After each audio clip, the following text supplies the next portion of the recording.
What are you addicted to? My phone. And I hate it. I don't even enjoy it. I want a landline. And for all of this to disappear. Honestly, overthinking convos from 3 years ago like they happened yesterday. Alcohol, sadly. I was there. Very demoralizing. Always thought it was gonna be my life. I'm over 600 days now free of alcohol. It's possible. Comment deleted by user. The best addiction. Bro, real. To be honest, scrolling, which sucks. Same. I'm convinced Reels and TikTok specifically are going to start giving people a DD. My vape. Same. I sleep with mine. 16 days clean from vaping. Trust me when I say it is so worth getting off it. My sleep and workouts are 100x better now. Coffee. Not drinking it gives me horrible aches in my legs and arms. A quick cup and they are gone. Validation and approval from others, even when there's no reason to seek it out. Me. Look at me. Look at what I can do. I sometimes feel disgusted at how badly I crave validation and approval. A cold beer and a cigarette? Amazing combo. What's the most pleasant non-sexual, non-drug experience a human can experience? Waking up naturally, well-rested, on a day with nothing urgent to do, and realizing you can just stay cozy for a while. What kind of fantasy bullshit is this? Having a shower and then getting into your bed that has clean bed sheets on it? Especially after shaving your legs, oh lord, it's heavenly. Getting into bed and falling asleep when you're super exhausted. I'll add getting into bed when the room is hot, but the sheets are somehow still a little cool. You have to pee for a long time and then pee. Same, but poop. Floating in a warm pool at night while looking up at the stars, feeling weightless, allowing the entire body to relax. When a shooting star passes overhead, yes! I used to live in a Z and had a pool. It felt like I was on vacation in my backyard every night. A fart that instantly takes all your stomach pain away. Mine is similar, but I would say vomiting. I know it's gross. But when you're nauseated and can't rest, just getting the vomit over with is a huge relief. Accomplishing something difficult, and might I add, flow state to that sentiment. Doing something challenging that demands your sole focus, and you enter that near effortless, but dialed state of mind. What's a scientific fact that most people would rather not know until the 1980s? Surgery on infants was often performed without anesthesia as a standard medical practice. The belief at the time was that newborns' nervous systems were too underdeveloped to feel pain. So instead, they'd just use a paralytic, like curare, to immobilize the child who then remained fully aware of everything that was going on. The trauma can stick with people for life. How could anyone with half a brain believe that? Flick a baby on the head and watch them cry. Is that not developed enough? Actually brain dead? I really didn't want to know that. Many viruses can change your DNA and causes permanent changes within you. The sniffles can turn into an autoimmune or permanent symptoms and complications quicker than we think. This is part of how some viruses can cause cancer. Everyone knows that Guvda has regulations called filth levels concerning things such as rodent hairs or roach legs in our food, and there are acceptable levels of such. What a lot of people don't know is the filth levels also measure blood and pus in our food, and there are acceptable levels. Bon appetit. Yeah, I understand that cow milk is a big culprit for blood and pus, just what you always wanted on your cereal. Tigers hold grudges. That's fine, but donkeys hold too, and they can recognize your face after decades. There is a Mexican proverb, a donkey will toil for years just to get the perfect time to kick you in the balls. What industry is slowly dying? Ironically. I heard casket sales were slowing because of innovations in cremation or other burial services like being buried in a tree. Good. The entire funeral industry makes its money off of abusing and exploiting people's grief and guilt. The sooner it dies and we can just burn grandma in the backyard or any place legally zoned for such use, the better, as has happened to others. When I got a cancer diagnosis, I too was suddenly on the mailing list of every funeral home for 50 miles. I didn't even die, so, fuck them. Professional journalism. I believe it may already be dead. Customer service, you thought getting a human on the phone was difficult in 2025? By 2035, agentic AI will make sure no human customer service exists. I would honestly be fine with call center bots if you could have at least a rough semblance of actually being able to just ask about your issue. What I hate are the bots where you need to say a generic keyword in the loudest and slowest. Voice possible repeat several times to get anything done. I went to 2 shops in my city trying to get a zipper on a handbag replaced. They said that they couldn't do it because they didn't know how to. Finally found a shop that says they can do it and they sent the bag to fucking Poland to get fixed. What instantly ruins a hamburger? Size, they don't need to be 8 inches tall. They need to be wide, not tall. Girth is the game. Soggy bottom bun, let the patty rest before putting it on the bun FCK's sake. Soggy bottom buns do make me a man of constant sorrow. Undercooked or fatty bacon, you take 1 bite and all the bacon and half the toppings come with it. I honestly don't like bacon on a burger. An entire piece ends up coming out on 1 bite and pulls a bunch of crap with it. Hot lettuce. Thanks for the indie stoner rock band name. Poorly balanced ratios. My husband gives me so much crap when I talk about ratios in regards to food, but they matter so much. ETA. Our most recent ratio discussion lately was s'mores. Mealy tomato. The word mealy makes my stomach turn. Too much BBQ sauce or any other liquid condiment drips out and soaks bun and creates sticky fingers. Most Hawaiian teriyaki type burgers with pineapple are delicious, but always suffer from this. Way too much sauce right over the pineapple that doesn't soak in and just oozes out the sides. What is extremely unhygienic, but everyone seems to do it anyway. People making your lunch in gloves to keep the germs off the food,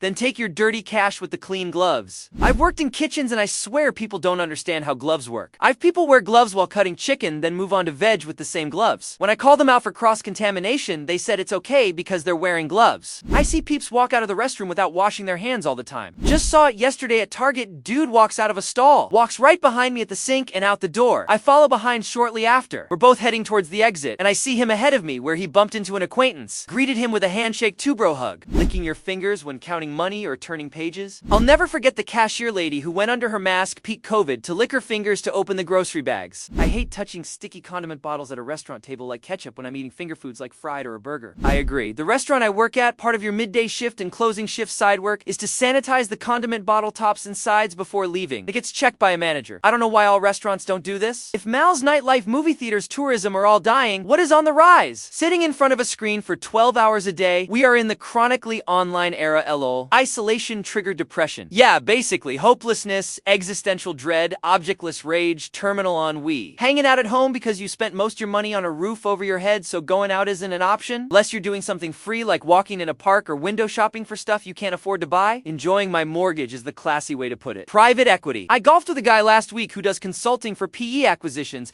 and all he did was rail on them, and how everything they touch turns to shit almost immediately. And I was like, wait, don't you work for the PE firms? And he was like, yeah, but they aren't paying me to tell them they are good at it. LOL. So even those guys know they suck. Camping. Try to reserve a campsite on a weekend at a state or national park, especially if you have an RV and seeking full hookup site. You have to reserve months in advance or just show up and pray there is a FF site available. COVID turned a lot of people to camping. What's the worst non-drug addiction you've ever seen? I have a friend whose paycheck is entirely lost to online blackjack hours after he gets it each week. It's a terrible existence. I have a close friend of mine who was a video game addict during college. He would spend all his time up in his room just gaming from the time he woke up until he passed out in his gaming chair at like 3 a.m. We was failing college classes, skipping out on parties and hanging out with friends, and it completely took over his life. That is, until my friends and I sat him down and literally had an intervention with him about how we never see him anymore, and he broke down and admitted he was completely addicted. We came up with a system where he would turn his controllers over to us and we would let him have them only when he proved he turned his assignments in. Pretty soon he was gaming less and less and ended up going to med school. He's now a doctor with a happy family, and he still will bring up how thankful he is that he had friends that had his back instead of just letting him do his hobby. Video game addiction is real, guys. What's a single sentence someone said that stuck with you forever? When my dad was diagnosed with a terminal illness, everyone just kept saying everything would be okay. I had a customer at the time say with an online sale when we were chatting, tough days ahead. It was so simple, but he was the only person who was honest with me. Everyone else was lying, trying to protect my feelings.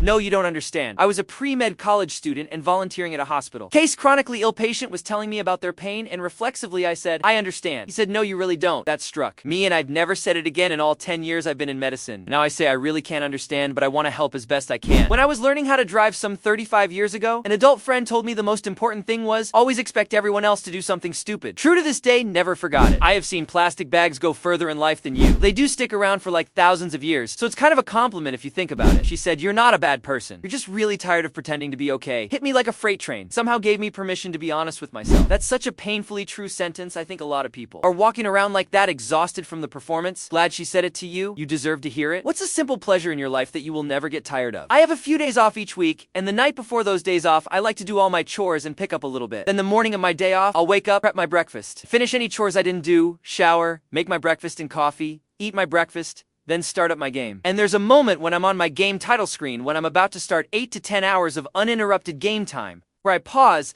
take the first sip of my coffee, and relish the moment. That moment is my absolute favorite time of the week. It's so great. I appreciate how comfy, cozy my couch is, how warm the electric blanket on my feet is, how soft the blanket I wrap myself in is, how tasty my coffee is, how happy and excited I feel to play my game, how fortunate I feel to be able to have this time. I love everything about it. Being cozy in bed and watching a movie while it's raining outside. Music, the sheer availability and variety of it is astounding. A cool and snowy evening spent sitting in the hot tub with my husband as we talk about life, troubles, dreams, achievements, things we don't like, and just randomness. Also doing this on long drives. Parents who've snooped through their teenagers' stuff. What's the weirdest thing you've ever come across? My son was 15 at the time. I went into his room and tried to get him to clean it because it was a damn disaster area. I was ranting at him. Look at all the garbage all all over the floor. Look at the dirty dishes. Then I spotted a drinking glass like a pint glass on the floor. I said, you have glass on the floor where you could step on it and slice your foot wide open? I leaned down and picked it up. It had stuff in it. I took a closer look. It stuffed it with a couple of socks in the bottom and taped a nitrile glove over the top. The glass was slippery in my hand. I stood there looking at it with dawning horror as I realized that I'd found his homemade fleshlight. I just set it down on the floor and walked out. We've never spoken of it since. Every single sentence, it just kept getting worse. My mom was going through my sister's room after she returned from a trip to Berlin. Nothing crazy, just getting her laundry together. She found a small baggie of white dust and rocks. She tasted it to see if she could recognize the drug, and when she couldn't, confronted my sister. It was small pieces of the Berlin Wall my sister had chipped off as a keepsake. My mother ate the Berlin Wall. What is the female equivalent of males touching boobs to cure depression? We just touch our own boobs. I do that thing where I hold my boobs up when I'm looking for something, like getting them out of the way is going to help. I'll hold my butt, mildly jiggling it. Gotten to the point where my SO will see me walking around, holding my butt cheeks up and immediately ask what I'm looking for, while saying the same corny joke of hell, hold them up for me to help out. Hugs and cuddles. As a guy, this is what I want too. And the chance to be a little spoon? Eating cheesecake over the sink in our hands. You ladies have a sink in your hands. I knew our plumbing was different, but that's a whole other level. I hold my man's weenie while I fall asleep sometimes. Lamau, I just hold it like while it's soft, like a little soft plushie. Had a girlfriend that did that with my sack. It was not super comfortable, but it made her so happy. My boyfriend stopped letting me do that because I guess my hands start twitching as I fall asleep. For me, I just need to grab his ass and everything is okay. I also pat and need my boyfriend's butt. Has a very physically demanding job, so it's truly like two stress balls just ripe for the squeezing. Might be a bit odd, but my wife smells my armpit because of the pheromone thing, but it helps her relax, so I don't mind. What's something you used to think all women just silently put up with until one day you found out it's actually not normal at all? I used to think every woman just quietly accepted being groped at clubs like it was part of the nightlife tax, until I saw a girl grab a guy's wrist mid-grope and yell, "Try that again and I'll break your fingers, queen behavior." Thought that being suicidal during the premenstrual period was normal. Turns out most people don't suffer from mood swings that extreme. Didn't find out until my mid-30s. Period pain. Every adult woman would tell me that period pain was normal. Mine were so severe I would cry, throw up, and one time even pass out. Turns out it was endometriosis. So much pain is never normal. At the med school that I went to in the mid-2010s, we had frequent standardized patient encounters where we had to interact with actors, playing patients with different medical complaints. We had to dress up for these as well as wear our white coats, and women were required to wear pantyhose regardless of whether they were wearing dresses, skirts, or pants. Enough women complained about it that after a couple years they changed the rule entirely and no hosiery was required at all. Crazy that it was a rule. Even when wearing pants, you would have to lift up the legs of the pants to show the hosiery on your legs. If someone broke into your house and stole what's on top of your fridge, what are they getting? Dust. Lots of dust. You keep your dust there too? A fly swatter that hasn't been used in 5 years. I assume every house has one there? I don't think I've ever seen one used effectively. I've punched a fly into submission. I feel kinda bad. Apparently I'd even hurt a fly. Tough guy, huh? No, not my vintage handmade pottery tortilla warmer. Beats the vintage tortillas on top of mine. Cooler bags, cat hair, maybe a cat. Yes, definitely a cat. Sometimes you'll get two. One is evil and the other is not so evil. LOL. My cats are not allowed on top of my fridge, so if I'm not home, definitely a cat. Expired cereal that I've been meaning to throw away. Wild how far I didn't have to scroll to find this. Glad I'm not the only one. The microwave. Okay, is this a full-size refrigerator or chest high? I need to know if you're using a step stool to stare at your popcorn like an unhinged animal or not. I am 6'8" and wouldn't mind putting my microwave on top of my refrigerator. Maybe then I wouldn't have to bend down to watch my burrito stay cold while the plate gets hot as fuck. What's a lazy habit you swear by that actually works? If I'm procrastinating on a task, I often set a timer and tell myself I will work on it until the timer rings. I'm usually finished or close enough motivated enough to continue until completion. I do this with household chores. Started with stuff like I'll do dishes and clean the counters until the oven is preheated. Amazing how motivated you can be when you think you only have to do something for 10 minutes or so. And it turns out that task you've been avoiding only takes about 7 minutes. Lightweight cordless stick vacuum is a game changer. Grab and just quickly hit a room without being too thorough while you're waiting for water to boil or whatever. My house is much cleaner with a bunch of frequent sloppy half-assed vacuuming here and there than when I'd put off lugging out the big vacuum to do a proper job. 100% agree. Easy access to chores makes chores easier and accessible. Shock, right? A lightweight, non-cumbersome vacuum cleaner means you can do it on a whim. Get the same pair of socks multiple times. No time wasted to pair them up. Just grab 2 of them out of the drawer. And once every 3 to 4 years, just buy 2 dozen new ones and throw out the previous ones. I hate sorting socks. Who do you want to run for as president in 2028? Can we as a country just be single for a while? Remember on The Office when there was no manager for a bit and everything was going great? Then Joe called Jim and offered him the job, and he said no, thinking that things were working well. And Joe called Dwight and made him the manager. That's what would happen. Maybe just the Bill from Schoolhouse Rock. At least he understood how the Constitution worked. Honestly, at this point, I'd settle for a candidate who's just a normal, scandal-free human with basic empathy and common sense. Someone not 70 to 80 years old with the mentality of a wet fart and billionaire. I'd also also settle for someone who is not a pedophile. Unfortunately, you know the rest. An actual competent adult. Someone willing to force Congress to take back all the powers they've been handing to the exec branch. Maximus would be great, but I'll settle for someone that isn't geriatric. America going isolationist.